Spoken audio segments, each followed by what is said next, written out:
Road terrorist. Hello and welcome to AI generated obituaries on Carmageddon 2. This will be 3 or 4 videos. I used AI to generate obituaries for the pedestrians that I'm running over in Carmageddon 2.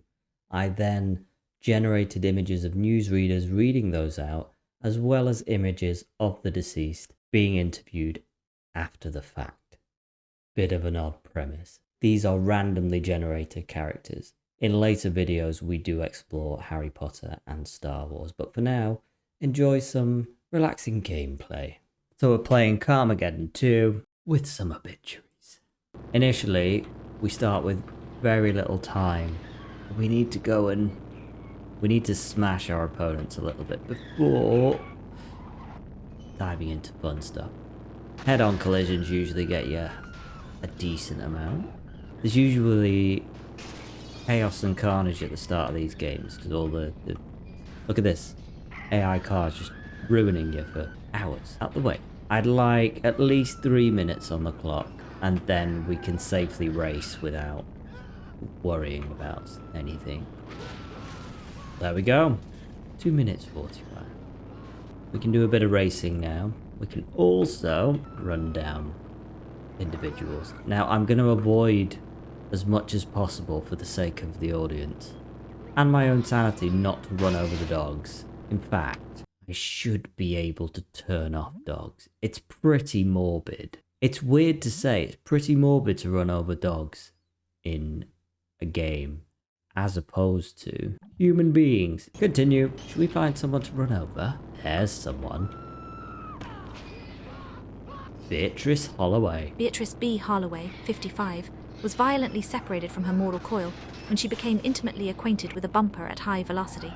B had recently developed a revolutionary method to teach dolphins to translate Shakespeare into sign language and was on her way to a demonstration at the aquarium. She was also the secret creator of a viral meditation app specifically designed for people who hate meditation but need to calm the hell down, which your driving clearly indicates you could benefit from. You dolphin disappointing, Shakespeare silencing speed junkie. Those dolphins spent months learning to sign to be or not to be with their flippers, and now their linguistic talents will go to waste. The stressed out masses will remain tense without B's meditation innovations. May your controller batteries die at crucial moments, and your stream chat fill with nothing but dolphin emojis and Shakespearean insults. You literature destroying road menace. Not sure about the dolphins. Those dolphins were this close to performing Hamlet. Do you know how hard it is to explain iambic pentameter to a marine mammal? Very hard, and my meditation app was about to help millions of rage-filled drivers exactly like you. The irony would be delicious if I weren't, dead. I hope your road rage follows you into real life and you get stuck behind slow walkers everywhere you go for the rest of your days. Well, I mean, I'm not sure about the dolphins. However, I quite like the idea, the sound of the app. No! I'm sorry, Poochie. I feel sad now. Evidently my setting to switch off animals isn't in the current game, it's when we... Oh goodness. When we move on. This is genitalia. She's, this is Vlad. The Vlad's car, as is in the description, is awful going around corners. It's great in a straight line. It's quite difficult to catch up to kill him. Once it got 66%. When I originally owned this game, back in the medieval ages, you didn't have this little bar across the bottom. Or it wasn't switched on for me, I don't know. I was young. It was quite useful to be able to see the health. Where's he gone? Oh, he's behind me. Don't go in the water. Has he gone in the water? The map on this is rudimentary. Oh, hello, friend. Oh, dear. Who was that? Dr. Theodore Ted Chambers. Dr. Theodore Ted Chambers, 58, met his untimely demise when he was turned into human roadkill yesterday afternoon. Ted was just hours away from revealing his groundbreaking cure for the common cold, a formula he'd spent 27 years perfecting. The scientific community has lost a visionary, and humanity has lost the opportunity to never again suffer through a runny nose. His wife of 30 years and his pet goldfish, Einstein, are devastated. You absolute buffoon. You've doomed humanity to eternally stuffy noses and scratchy throats because you couldn't keep your vehicle on the road for 5 seconds. The cure for the common cold was in that briefcase you just splattered across 3 city blocks. I hope your nose runs constantly for the rest of your life, you sniffling, tissue-hoarding road terrorist. Road terrorist? I research my life's work. Do you have any idea what you've done? I was this close to eradicating the common cold. Now instead of accepting my Nobel Prize, I'm dead and my goldfish is going to starve because Einstein can only be fed by hand while classical music plays. You're worse than the rhinovirus. May you be cursed with perpetual sneezing for the rest of your pathetic streaming career. Ouch. That's quite rude. Very rude. I don't know what to say to that. Oh, rhinovirus. Anyway, continue. We've got a long way to... Oh, we're running out of time. Been so obsessed with running over. Oh, sorry, dear. Who was that? Francine Delacroix, 37, was violently separated from this mortal coil when she became intimately acquainted with the underside of a speeding vehicle. Francine had just won the lottery yesterday and was on her way to surprise her elderly parents with the news that she would be paying off their mortgage. She was also known locally for her award-winning apple pies and her volunteer work reading to blind puppies. You absolute pavement-staining psychopath. How dare you cut short the life of someone who makes pies and helps vision-impaired canines?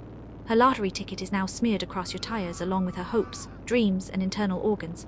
May all your future apple pies be soggy-bottomed, and your streaming viewers constantly ask if you've considered playing a game that doesn't involve murdering fictional lottery winners, you vehicular villain. I do not feel good about that. I was about to change my family's lives forever.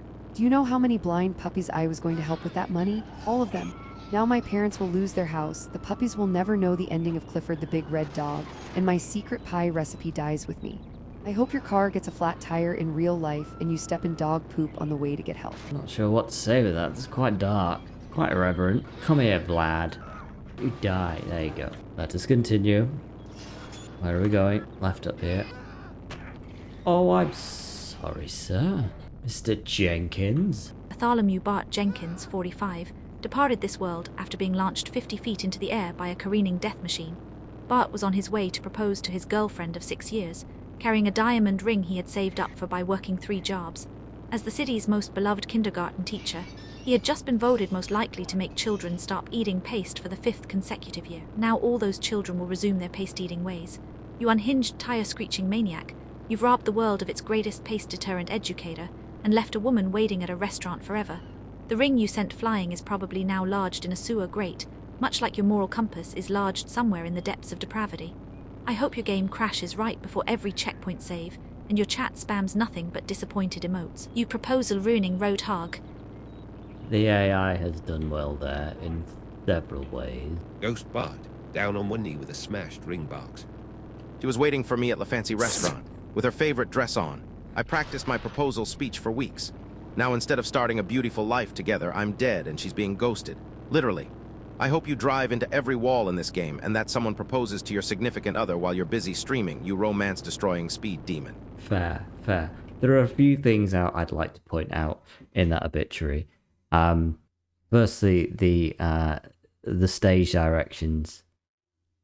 Ghost Bart down on one knee with a smashed ring box. I'm going to use that. I'm going to bring that phrase into life. Oh, I think the AI has done really well in that he's the city's most beloved kindergarten teacher. I feel bad, and all of this is fictional. I might have taken on something a bit too unreasonable with this challenge, but we hope it's entertaining. Yes, I'm purposefully avoiding pedestrians at the moment. Who have we got? Who's still alive? You can see the yellow dot in the top left of the screen. Genitalia.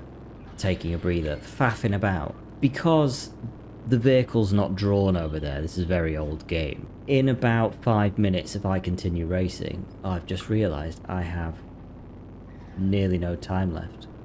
I need... Sorry, I've been distracted. Who was that? I need Professor time. Winston Archibald Roman III, 71, left our world when he was transformed into roadside abstract art by an out-of-control vehicle. The renowned philosopher was just months away from completing his life's work, a unified theory explaining the meaning of life, which he was carrying in his now-obliterated briefcase. Winston was also the world's foremost collector of novelty bottle openers, and had recently reconciled with his estranged son after 20 years of silence. You Ouch. philosophy-destroying speed junkie. The meaning of life was about to be revealed to humanity until you came along with your complete disregard for pedestrian safety and existential breakthroughs. Now we'll never know the answer to life's greatest question, and Winston's son will be traumatized all over again. May your existential dread be as intense as your reckless driving, and may all your streams be demonetized, you wisdom-flattening road menace. Do you realize what you've done? The meaning of life was 42. No, wait, that's not right. It was something profound that I spent 7 decades figuring out. Now humanity will continue wandering in philosophical darkness while I'm stuck in the afterlife with my collection of novelty bottle openers that don't even work here. I curse you to a lifetime of pondering unanswerable questions while staring at unopenable bottles. It's interesting that an LLM would generate the obituary of an individual who enjoyed collecting, bottle openers, novelty bottle openers. And then in the interview of said individual, it recognizes that he's in his spectral form, and the bottle openers wouldn't even work. But we're close to being overrun. Forget what's happening in the political world. We're going to be batteries for millennium. I need to get some time. Let's have one more obituary whilst I mess about. Lois Ellie Montgomery, 63, bid farewell to this world when she was unceremoniously turned into a hood ornament yesterday. Ellie had just retired after 40 years as a dedicated nurse who never took a sick day. She was planning to use her retirement to travel the world and finally visit the 7 countries where she had anonymously donated kidneys, which she grew in her garden. Don't ask questions. You reckless, swerving terror on wheels. You've cut short the golden years of a woman who spent her life saving others and apparently had some sort of kidney-growing superpower. Her bucket list will forever remain unchecked, much like your apparent inability to check your blind spots. May your streaming career be as short as Ellie's retirement, and your viewers all leave to watch someone play Animal Crossing instead, you geriatric targeting tire squealer. Ouch. Animal Crossing's great. 40 years I spent cleaning up other people's bodily fluids, and this is the thanks I get. I had tickets to Bali next week. I was going to wear a bikini for the first time in my life. Now I'm dead and my mysterious kidney garden will wither without my special fertilizer. I hope you get motion sickness from your own driving and throw up all over your expensive gaming setup. Oh, I'm sorry, Ellie. I'd also love to go to Bali. If you want to wear a bikini, you do you. At 63, you should be able to do whatever you like.